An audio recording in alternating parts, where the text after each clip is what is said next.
고백서를 다루도록 하겠습니다. 이제 제2 스위스를 마치면 남은 것은 웨스트민스터 신앙 고백서 하나 남았습니다. 물론 대소요리 문답도 다뤄야 되지만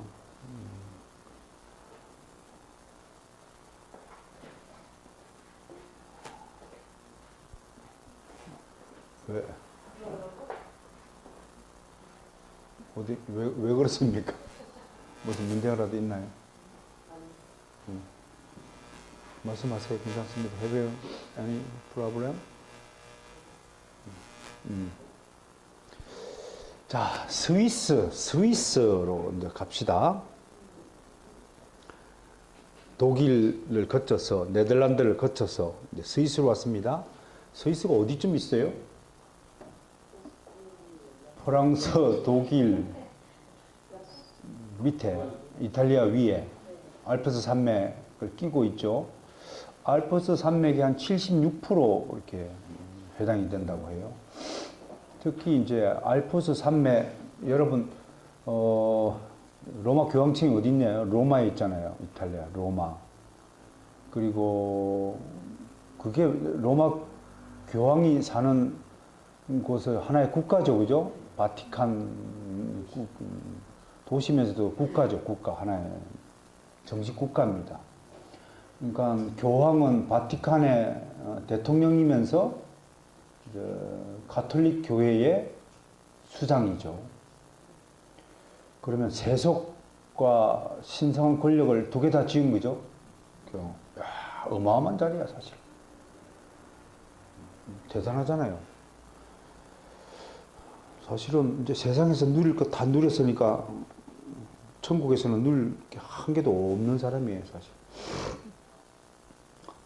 아무튼 그렇고, 그런데 종교개혁 이번 뭐 10월 30일날 종교개혁 기념주간 하겠지만, 종교개혁 때 이노센트 교황까지 445명이 있었단 말이에요. 딱 세 사람 빼고는, 솔직히 말해서 딱 세 사람 빼고는 레오 9세라든지 뭐 또 누굽니까? 알렉산드로스 이런 분들 뭐 한 세 분 빼고는 아무튼 참 엉망이었어. 엉망이고 나중에 하다 안 되니까 면제부까지 팔아먹는 종이 쪼가리에 도장 찍어가지고 이게 하나에 1,000,000원이야. 종이 쪼가리 한데 우리 돈으로. 야, 근데 사람들이 참 웃기는 거예요, 그죠? 나는 저는 우리 지하에도 있었고, 할머니들 상대로, 할머니, 할아버지 상대로 뭐 건강, 의료기기 판매하는 사람들 보면, 또 약 팔아먹는 사람들 보면, 그거 속아 넘어가는 보면 참 웃기잖아요, 그죠? 근데 상술이라는 게 얼마나 발전했으면 안 사면 안 돼. 여러분, 신천지 같은 이단들에게 설마 내가 넘어갈까? 천만의 말씀. 교묘하게 어느 날 내가 가 있어, 그 자리에. 그렇게 된다니까. 그러니까 나는 정말로 신천지 교리에 올가 메어질 만큼 연약한 존재이니까 아예 그런 사람 안 만나게 해달라고 기도해요. 솔직히. 그리고 이제 안에서 시간 있을 때마다 교리를 좀 배워야 되고 그런 거잖아요.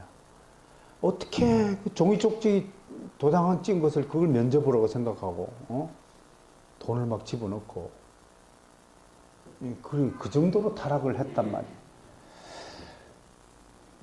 그러다가 12세기쯤에 이제 본격적으로 반발이 일어났단 말이에요. 그 중에도 이제 어거스틴 같은 사람이 활약할 때는 로마 가톨릭 교회가 공식적으로 발족하기 이전이니까 오히려 괜찮았지만, 그때는 각 교회마다 알렉산드리아 교회, 안디옥 교회, 로마 교회, 에베소 교회 각각 독립적으로 이렇게 활약했고, 로마 제국이 멸망한 뒤에 정확히는 590년쯤에 레오 1세 교황 초대 교황이라고 그러잖아요. 그때부터 이제 로마 가톨릭 교회가 자기들끼리 이제 조직을 하고 로마 교회의 담임 목사가 모든 교회 대표자가 된다. 이래서 가톨릭 교회가 나타난 거죠.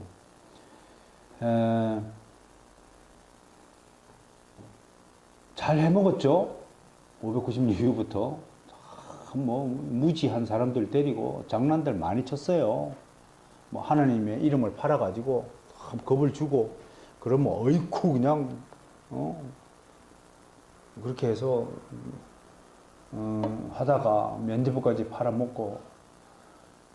근데 그 전에 이제 12세기 때에 처음으로 조직적으로 반발을 한 사람을 우리가 종교개혁의 효시라고 그래요. 그러니까 마르틴 루트가 종교개혁을 하기 이전에 일어났던 중요한 세 사람을 잊어버리면 안 돼요. 처음 시험 쳐요. 그 이제 왈도예요, 왈도. 그러니까 탁팔 수도성, 그죠? 동양화로 다니면서, 왈도라는 분은 굉장한 부자였죠. 부자였다가 어느 날 성경 말씀을 읽고, 하나님을 믿는 백성의 삶이 이렇게 부유한 삶이 아니구나. 그래서 재산 다 팔아가지고 가난한 사람들에게 다 나눠주고, 그때부터 이제 탁발이 뭐예요? 동양으로 다니는 거죠? 탁발. 이제 불교 애들 보고 탁발을 했을까? 그걸 우리가 이제 왈도파 그래요. 독일어는 발도 그러는데 왈도파 그래요. 그 왈도파가 어디로 숨어들었냐면 나중에 핍박을 피하고 스위스 알프스 산맥 들었었어요. 요 왈도파에서 이제 또 기존에 뭐 몬타누스 파들, 뭐 도케티안들, 뭐 이런 영지주의자들 이런 사람들이 산속으로 다 기어 들어갔거든. 왜? 잡아 죽이니까. 이런 사람들이 또 독일로 침투해서 이제 보헤미안 이런 것들을 낳고, 또 동쪽으로 들어오면 조로아스터교하고 결합해가지고 신비종교를 낳고, 중국에 들어와서 이제 경교화 되어버리고, 이집트로 들어가고 콥트화 되어버리고, 이제 기독교 역사가 이렇단 말이에요. 그 스위스 알프스는 피난처야, 피난처. 그쪽으로 나폴레옹 같이 또라이가 아니면은 그 알프스 산맥을 넘겠다고 하는 사람은 거의 없죠. 아무튼 그런 역사적 배경이 있고, 또 스위스는 1200년도인가요? 1209년인가? 사실은 이제 13개의 뭐라고 그러냐, 캔톤이라고 그래요, 캔톤. 미국에서는 주라고, 스테이트라고 그러죠. 스위스는 캔톤이라고 부르는데 13개의 주가 모여서 만든 무슨 국가? 연방국가라고 그러는 거예요, 연방국가. 스위스 연방국가예요. 그 중에서 한 5개 도시가 종교개혁에 가담했어요. 그 이제 대표적인 도시가, 여러분 스위스 그러면 수도가 바젤이에요, 바젤. 그 다음에 두 번째 큰 도시가 취리히, 그 다음 제네바, 또 베른, 그 다음에 로잔, 우리 로잔 언약 그러죠. 그 존 스토트를 비롯한 복음주의자들이 모여가지고 로잔 언약을 발표한 그런 곳이 로잔이. 요런 한 5개 도시가 종교개혁의 중심이에요. 특히 이제 각 도시마다 활약한 인물들이 있죠. 종교개혁사를 공부할 때 우리가 바젤 그러면 웨콜람 파디우스 이분 아주 유명하신 분이죠. 그 다음에 취리히 그러면 이제 두 사람이에요. 오늘 이제 제이 스위스 신앙 고백서를 만든 분도 여기 있는데, 츠빙글리와 불링거. 불링거는 츠빙글리의 제자라고 봐야죠. 츠빙글리와 불링거, 그럼 취리예요. 이분들은 취리를 중심으로 종교개혁 앞장섰던 분이고, 제네바 그러면 세 사람이죠. 파렐, 비레, 칼빈. 여기 이 비레는 사실은 이제 파렐을 도와서 제네바에서 하다가 칼빈이 제네바에 도착했잖아요. 그리고 칼빈이 38년도에 또 추방되죠. 41년도까지 3년 6개월인가 독일의 스트라스부르로 가서 추방 생활을 하잖아요. 스트라스부르에는 부스라는 분하고 볼프강 카피토라는 그런 종교개혁가들이 이제 활약하던 곳인데, 그렇게 스트라스부르크를 가 있는 동안에 사실은 비례 목사님이 제네바 교회를 맡아서 칼빈 목사님이 컴백했을 때 상당히 그 목회의 기반을 조성하는데 공헌을 하신 분이십니다. 여러분들, 이 비례는 칼빈이 오니까 어디로 옮기냐면 로잔으로 가서 활약을 했어요. 그래서 사실 칼빈보다 먼저 로잔 아카데미를 만드신 분이에요. 비례, V-I-R-E-T, 비례 하는데. 로잔 아카데미에서 공부하신 분들이 누구냐면요. 바로 칼빈의 제자인 데오도르 베자가 여기 나오죠. 그 다음에 여러분, 하이델베르크 요르문답 누가 만든 두 사람, 우르시누스와 올레비우스. 이런 분들이 로잔 아카데미 출신이에요. 그리고 벨직 신앙 고백서 누가 만들었냐면 귀도 드 브레. 이런 분들이 로잔 아카데미 출신들이에요. 그러니까 이 아카데미, 신학 아카데미가 얼마나 많은 인재들을 길러내는 산실인가는 역사적으로 증명이 되어 있죠. 마스터스 아카데미도, 신학 아카데미도 중요한 기여를 할 것이라고 저는 봅니다. 아무튼 그렇고, 이 비례로 말미암아 스위스 로잔이 종교개혁에 앞장섰다. 그렇게 정리하고. 자, 그런 종교개혁에 대한 대충적인 지식과 함께 제2스위스 신앙고백서가 만들어진 역사적인 배경을 오늘 살펴보겠습니다. 여러분들은 종교개혁이 마르틴 루터가 1517년 10월 31일 날 비텐부르크 교회당 앞에서 95개조 반박문을 붙인 것으로 시작되었다는 사실을 잘 알고 있을 것입니다.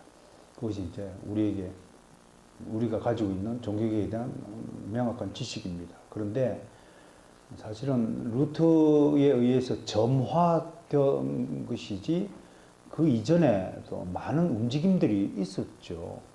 있었죠. 근데 이게 이제 루터의 종교개혁이 다른 것은 농민들이 합세했어요. 노동자, 농민들, 서민들이 막 합세했어요. 왜 우리가 땀 흘려서 번 돈을 쓸 때 우리하고 아무 관계 없는 이탈리아 교황한테 세금을 바쳐야 돼? 이게 불만이었어요. 세금을 왜 바쳐야 돼? 전쟁이 나면 지들 전쟁하지 왜 우리가 참여해야 돼? 뭐 이런 불만들이 이제 민족주의가 형성이 되면서 교황 권력에 불만을 품고 있다가 교황이 잘못된 것이다 라고 누가 탁 터뜨려 주니까 막 확 불이 붙은 것이죠. 그러나 그 전에 사실은 여러 나라, 여러 지방에서 이런 움직임들이 있었어요. 그 중에 대표적인 한 분이 츠빙글리예요. 츠빙글리가 사실은 루터가 1483년생이에요. 그런데 츠빙글리 선생은 7개월 뒤에 태어났어요. 7개월 뒤에 태어났어요. 그래서 47세 나이로 전쟁터에서 전사하고 마는데, 루터보다 7개월 뒤에 태어났지만 루터가 동시대 인물이고, 1483년에 루터가 태어나고 1484년에 츠빙글리가 태어나고 1482년에 베컬럼 파디우스가 태어나고, 이때가 아주 종교개혁가들이 많이 태어나고, 그 다음에 그 불링거가 1504년에 태어나고, 파렐이 1489년에 태어나고, 칼빈이 1509년에 태어나고, 비례가 1511년에 태어나고, 볼프강 카피토가 1478년에 태어나고, 제일 먼저 이제 태어난 인물로서, 이런 인물들이 당시 썩어 빠진 로마 가톨릭 교황 권력에 대항하여서 목숨을 걸고 종교개혁에 앞장섰던 분입니다. 여러분들은 얼마나 위기를 느끼시는지 모르겠지만 당시에 종교개혁을 부르진다는 것은 목숨 거는 거예요. 바로 화형당하는 거라고. 그러니까 이게 로마 가톨릭 제국이라면 이게 악마의 제국이 아니고 무엇이겠습니까? 어떻게 사람을 잡아 불에 태워주게 해요? 응? 악랄한 짓을 했다는 것이 역사적이죠.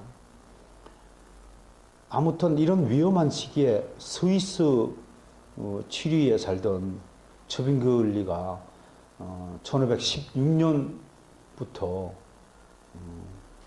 개혁적인 활동을 했어요. 이분은 바젤과 비엔과 베른에서 철저하게 인문학을 공부했어요. 여러분, 스위스 바젤이 탄생시킨 유명한 세계적인 당시의 인문주의자가 살았어요. 수많은 종교개혁가들과 신학자들에게 영향을 끼친 인물이에요. 또 마르틴 루트와 아주 끝없는 논쟁으로 유명하신 인문주의자예요. 그런 사람을 우리가 세미펠라기우주의자라고 부르는 거예요. 그 사람은 또 헬라어 신약 성경을 최초로 번역한 사람이에요. 이름이 뭔가요? 에라스무스예요. 이 종교개혁가들 스위스에 있는 분들 대부분은 에라스무스의 학문적 영향을 깊게 받았어요. 여러분, 인문주의다 그러면 하나님 주권주의를 묘하게 대적하는 주의다, 그렇게 첫 번째 쉽게 이해할 수 있겠습니다. 츠빙글리도 카피토와 마찬가지로, 카피토는 뭐 열렬한 추종자였어요, 에라스무스에. 츠빙글리라는 분도 에라스무스를 참 존경했어요, 끝까지. 나중에 결별하긴 하지만요, 깨닫고 나니까 이게 아니었구나 깨닫고 나요. 그 인문주의자들의 특징이 뭐냐면, 우리 아까 조금 전에 음악에 관해서 이야기를 좀 나눴지만, 츠빙글리라는 분은 음악에 아주 소질이 많으신 분이셨어요. 우리 칼빈 목사님은 음악적인 재주는 거의 없다고 봐야죠. 그 음치 수준이었다고. 안 들어봐서는 모르지만 아무튼. 그래서 그 제네바 시편 찬송을 작곡가에게 의뢰해서 만들기도 하죠. 또 악기를 능수능란하게 다뤘다고 그래요, 츠빙글리 목사님은. 또 플룻, 뭐 바이올린, 뭐 이런 것들 아주 능숙하게 다뤘다고 합니다.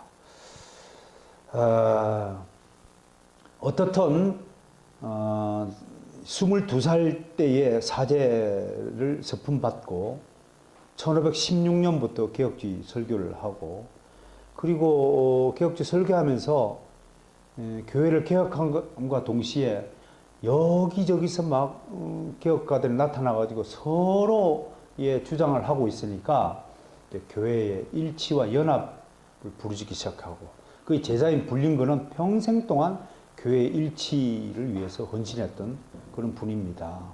그래서 독일의 루터와 츠빙글리가 1529년에 마르부르그라는 독일 지역에서 만납니다. 우리가 교리가 서로 달라서는 어떻게 종교개혁을 완성할 수 있겠느냐. 그래서 당신은 왜 그 성찬식 그거를 주님의 몸과 떡을 대서 그걸 공제설이라고 부르짖느냐. 그 떡을 먹을 때, 피를 먹을 때 주님이 직접 떡에다가 실제로 와서 먹는다, 함께 임재한다, 그게 공제설이거든요. 츠빙글리는 뭐예요? 상징설이에요. 그건 떡과 그림, 상징적으로 우리가 그걸 믿음으로 봅니다. 근데 이제 그걸 중재해서 칼빈 나중에 영적 임재설이다. 영적으로 실제로 오는 것이 아니고 영적으로 믿음 안에서 임재하는 거니까, 믿음 안에서 그걸 받아 먹을 때 그 성령의 역사가 나타난다. 우리는 지금 칼빈주의 전통을 이어받아서 영적 임재설을 수용하고 있습니다만, 어쨌든 당시에 루터와 츠빙글리는 독일의 종교개혁을 대표하고 츠빙글리는 스위스의 종교개혁을 대표한 인물이란 말이에요. 그러나 그 협상은 결국은 결렬되고 말았습니다. 이 사건을 통해서 우리는 신학적인 차이, 교리적인 차이가 결코 하나가 될 수 없다라는 교훈을 얻게 됩니다. 이제 1516년부터 이제 종교개혁을 하면서 가톨릭의 그 명령들, 규칙들을 서서히 이제 어기기 시작합니다. 그래서 가톨릭 교회로부터 눈총을 받아요. 특히 이제 1522년에 단식법 사건인데요. 단식 사건인데, 이제 가톨릭은 사제들이 1년에 의무적으로 단식을 해야 되는, 금식을 해야 되는 그런 규례를 가지고 있었습니다. 근데 그 시간에 이제 첩인글리가 일부러 친구들하고 함께 만찬장에 가고 시시겁 먹어버렸어. 그러나 이제 다 가톨릭 교회가 그들에게 징계를 내렸단 말이야. 그랬더니 첩인글리가 나서가지고, 아니 성경에도 없는 금식 명령을 왜 가톨릭 교회가 명령해가지고, 친구들 아무 죄 없다, 성경적으로 비춰볼 때 죄가 없다, 이래가지고 이제 급하게 했고, 결정적으로 첩인글리 목사님이 가톨릭과 결별을 하게 된 계기가 뭐냐면 결혼 사건이에요. 당시에 이제 서서히 개혁적인 바람이 부니까 나는 종교개혁가다라는 것을 실전적으로 보여주기 위해서 신부가 제일 먼저 실정적으로 변화가 뭡니까? 결혼하는 거예요. 신부가 결혼하니까 사람들이 눈을 뜨고 바라볼 거 아닙니까? 그러니까 한 10명쯤 결혼해 있었어요. 그리고 첩인글리도 자신도 이제 누구랑 결혼하냐면, 당시에요, 이게 참 칼빈도 그런 결혼을 했는데 주로 이 미망인들과 결혼을 했어요. 아니 칼빈 선생도 세 자녀를 둔 미망인과 결혼했잖아요. 또 첩인글리도 세 자녀를 둔 미망인과 과부하고 결혼했어요. 그 이유는 이제 정확하게 알려지지는 않고 있지만 추측을 하건대 어떤 하나 물론 사랑해서였겠지만 또 신앙적으로 보면 또 긍휼히 여기야 될 대상으로 아마 여긴 것이 아닐까, 그렇게 추정해 볼 수도 있겠습니다. 그래서 이제 결혼식을 허락 안 해주니까 첩인글리가 동거부터 먼저 했어요. 결혼을 허가해 달라니까 끝까지 안 해주니까 이제 결별하게 되었습니다. 그리고 그 유명한 첩인글리 목사님 그러면 7위 토론회가 있습니다. 그건 이제 첩인글리 목사님이 제안했다고 그래요. 그러면 가톨릭 교리가 맞는지, 우리가 개혁파들이 주장한 이론이 맞는지 토론을 해보자 해가지고 7위 시에다가 전 군동을 다 모아놓고 토론회를 벌였어요. 두 번에 걸쳐서 1차 토론회, 2차 토론회. 네, 누가 이겼게요? 이길 수밖에 없지. 가톨릭 교리는 성경이 없는 거니까. 성경을 손에 들고 몇 장 몇 절에 이렇게 되어 있지 않느냐, 조막조막하니까 그 당시에 그 취리 시민들이 그 얘기를 듣고 얼마나 속이 시원했겠습니까? 생각해봐요.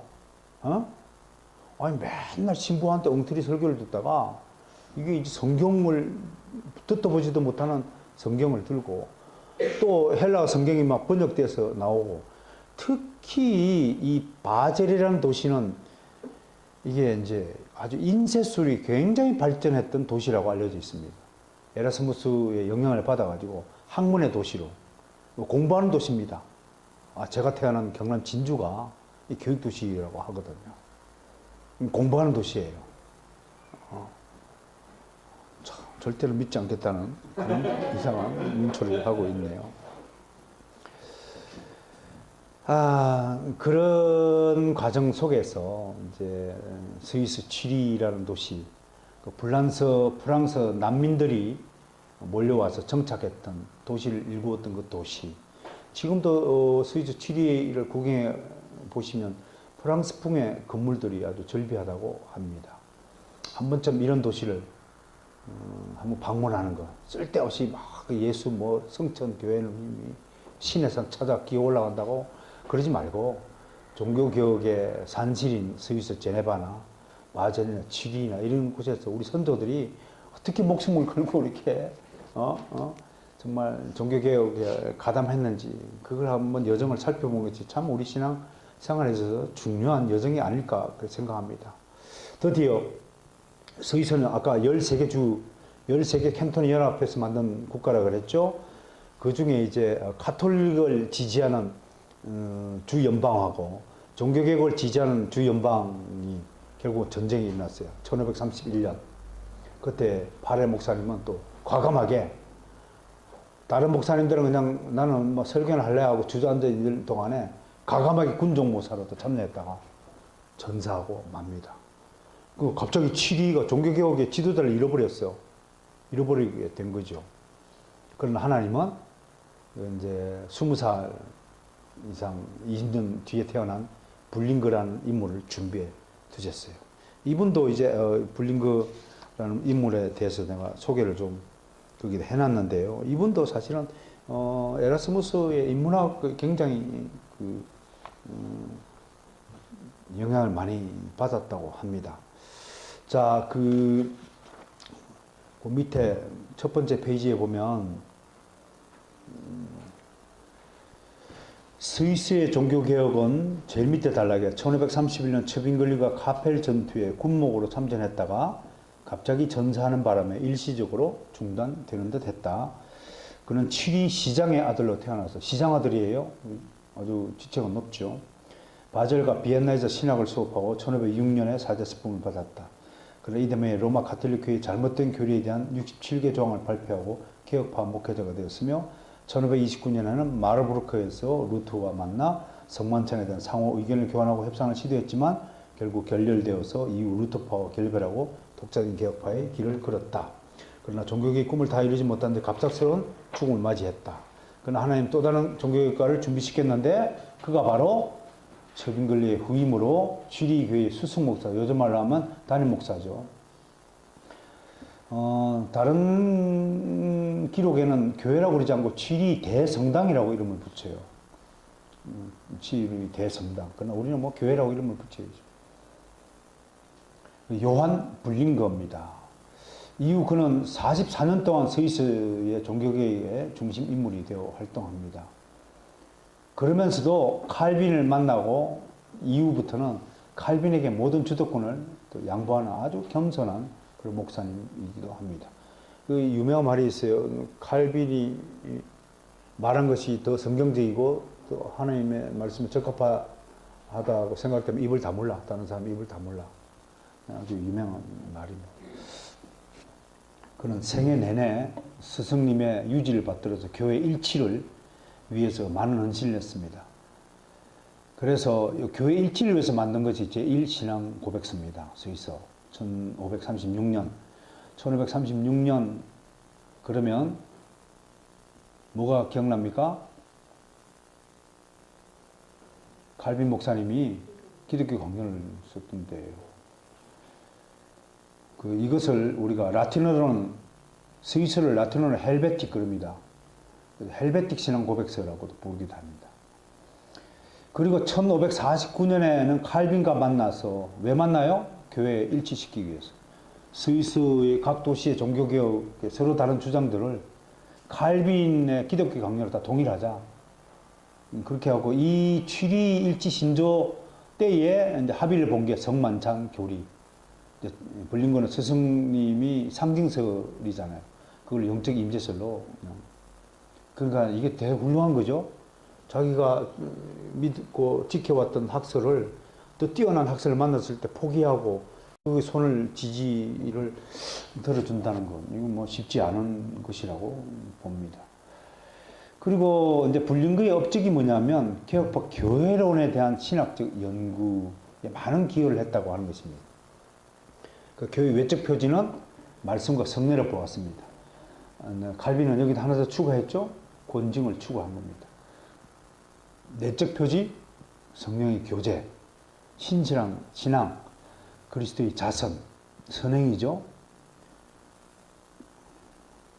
내적 표지는 뭐가 있다고요? 늘 성령과 함께 교제해야 된다. 그 성령과 교제하려면 말씀과 기도 속에 파묻혀야 되겠다는 뜻이 되겠죠? 그래야 신실한 신앙이죠. 신실하다는 건 뭡니까? 약속을 지킨다. 언약 백성으로서의 삶을 살아야 된다. 그리고 그리스도의 자선, 이건 속에다가 착한 것이 몸에 배어버려야 돼요. 조금이라도 나쁜 생각, 나쁜 태도, 나쁜 행동하면 안 돼요. 아침에도 내가 그랬잖아요. 저 신문사에 있을 때 어른들이 날 좋아하는 이유가 있었어요. 다른 애들은 보면 박 기자, 윤 기자, 예? 예? 이렇게 대답해요. 대부분. 요즘 애들, 젊은 애들 말해봐요. 똑바로 하고. 근데 나는 어릴 때부터 이렇게 몸을 뵀어요. 막내라서 그런 것도. 아, 예! 이렇게 항상. 아, 예! 막 이렇거든. 그러니까 어른들이 예? 그럼 속으로 씨, 그죠? 금방 너 속으로 다 그렇게 생각한다고요. 이게 예라는 답변 하나에 평가가 확 달라져요. 난 누가 부르면 예, 더디게 말하면 바로 아, 예! 하고 바로 쫓아가요. 근데 이제 다른 애들은 느리느리 도살장에 끌려가는 것처럼 그렇게 하는 것이 난 참 꼴보기 싫었어요. 지금도 많은 대한민국 청년들이요, 얼마나 불량한 태도를 갖고 있는지 몰라요. 여러분, 김남준 목사님의 게으름이라는 책을 옛날에 우리 다 한번 읽어보셨잖아요. 좋은 지적이라 생각해요. 사람의 신실함은 태도로부터 비롯된 것입니다. 하나님은 태도를 봅니다. 그 태도가 응답하는 태도에 있습니다. 아무튼 그런 측면에서 우리가 불린거 목사님의 겸손함, 이런 것들에 대해서 많은 은혜를 받습니다. 1564년에 그에게 불행의 그림자가 닥쳤습니다. 당시 유럽에 14세기 때 흑사병이 한번 돌았잖아요. 흑사병 때문에 유럽 인구의 3분의 1이 몰살되었다고 그러잖아요. 그때 교황이 뭘 했어요? 교황청 지방에 앉아갖고 불 피워가지고 불 가운데 있었다고 그래요. 진짜. 그 교황이 그때 되면 어떻게 돼요? 그 환자를 위해서 다 안수기 다녀야 될 거 아니에요, 지가. 정직자들 다 동원해가지고 씻고 청소해주고, 그거 걸리면 지가 먼저 죽고, 그게 순교 아니에요. 근데 그 흑사병 사건, 그때 또 결혼했던 아내와 마누라가 다 죽어요. 칼빈 목사님하고 너무 비슷하죠? 칼빈 목사님도 그냥 결혼 9년 만에 다 죽잖아요. 하나 남은 그 딸 하나는 전처 미망인 사이에 그 딸은 또 유부남하고 또 간통이 걸려갖고 목사님 얼굴이 체면이 막 말이 안 되고 그랬던 것인데, 아무튼 그렇게 불행한 사건을 막 자기도 병에 걸려서 침상에 눕게 되었어요. 이때에 이제 마지막 죽음을 직감하고, 근데 사실은 이때 안 죽어요. 한참 더 살아요. 한참 더 사는데 병약할 때 유언장을 쓰고 요때에 만든 것이 제2신앙고백서입니다. 그러니까 이 신앙고백서를 읽으시면 여러분, 불린거 목사님이 최후의 젖먹던 힘을 다 짜내서 쓰신 글이다. 여러분, 바울의 디모데서를 읽으면 디모데후서가 마지막으로 쓴 편지잖아요. 그러면 그 아들 같은 디모데에 대한 간절함이 섬에 있거든요. 이제 깊이 있게 들여다보면 바울 목사님의 그 디모데 아들, 디모데를 향한 그 사랑, 그 당부, 좀 간절한데, 이 제2 스위스 신앙고백서는 비록 30장밖에 안 되는 짧은 글이지만 피를 토하면서 작성한 우리 불린거의 대작이다, 그렇게 볼 수 있겠습니다. 그래서 지리시의회는 1566년 3월 1일에 공식적으로 채택했습니다. 그리고 사실은 1575년 9년 뒤에 죽어요. 9년 동안 이제 병석에 누워서 죽는데, 한편 이때에 이게 이제 세상에 어떻게 알려지게 됐냐 하면, 여러분, 독일의 하이델베르그 요리문답을 누가 만들었다 했죠? 프리드리 3세가 만들었다고 했죠. 그 프리드리가 하이델베르그 신앙고백서를 만들어 가지고 자신이 통치하는 지역의 요리문답을 모든 교회에서 다 가르치라고 명령을 한 것이 발단이 되니까 신성 로마 제국 황제로부터 소환 명령을 받았어요. 그러니까 프리드리 국왕이 병석에 누워있는 불린거에게 사절을 보내가지고, 내가 이게 재판정에 불려가면 뭐라고 답변을 해야 되느냐 할 때, 그러면 내가 만들어 놓은 제1보다도 좀 발전된 신앙고백서 만들어놔서 이걸 읽으시고 답변을 하십시오 하고 프리드리 국왕에게 보냈는데, 브리리 국왕이 이것을 돈을 들여가지고 라틴어와 독일어로 번역을 해서 드디어 세상에 빛을 보게 된 것이 바로 제2 스위스 신앙 고백서라고 하는 것입니다. 이분의 작품들 중에서 유명한 것이 디다케스입니다. 요거는 50개의 교리 설교집입니다. 교리 설교집 유명해 많았고, 또 하나는 3권짜리 종교개혁사가 하나 있어요. 그 다음에 다이아리움이라는 것인데, 이게 다이어리라는 라틴어입니다. 일기를 통해서 자기 스승인 츠빙글리의 일생을 정리한 것입니다. 어떻게 수환이가 내 일생을 한번 정리할 건가? 플러스 다이어리움 해서 한번 일생을 정리를 해보든지. 자, 특징을 보겠습니다. 제2신앙고백서는 불륜교의 개혁파 신학의 총 집대성 작품입니다. 총 몇 장으로 됐다고요? 30장인데 두 부분으로 나눠요. 1장부터 16장까지는 교리 문제. 왜 이런 구절을 했어요? 로마서 구절을 그대로 본다는 거예요. 로마서 구조. 로마서가 1장부터 11장까지는 교리 문제. 직설법이죠. 그죠? 직설법. 그 다음에 17장부터 30장까지는 실제적 삶에 대한 적용의 문제들. 문법으로 치면 명령법을 따른 거예요. 그죠? 그렇게 해서 두 부분으로 나눠 있고. 특히 제2스위스 신앙고백서는 이단 사상에 대한 분석과 정리를 타 신조들에 비해 더 비중 있게 다루고 있습니다. 이단들의 핵심적 오류들을 정확하게 지적해 두고 있습니다. 그래서 각 장마다 이단들의 주장과 개혁 신학적 입장을 다 비교해서 이렇게 설정해 둔 것이니까 아마 아주 탁월한 변정서라고도 말할 수 있겠습니다. 또 역사적으로 제2스위스 신앙 고백서는 철저하게 사도 신조와 니케아 신조 같은 정통 신조들의 전통과 맥을 그대로 개성하고 있다는 것입니다. 틀림없이 칼빈주의라는 큰 신학적 영역 안에 포함된 것으로서 매우 훌륭한 저작품이라고 하겠습니다. 다음 주에는 이 교과서를 다 들고 오시기 바랍니다. 교과서에 있는 본문을 가지고 한 장 한 장씩 따로 프린트하지 않고 내용은 여기 담겨 있으니까 이걸 가지고 공부를 하고, 여기에 없는 것은 더 제가 보충하여 설명을 하도록 하겠습니다.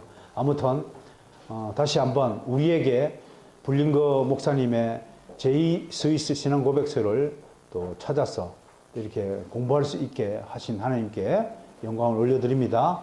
불린거 목사님의 피를 토하는 그 작업을 생각하시면서 이 오후 예배 시간 또 겸허한 시간이 되어지기를 주의 이름으로 축원합니다.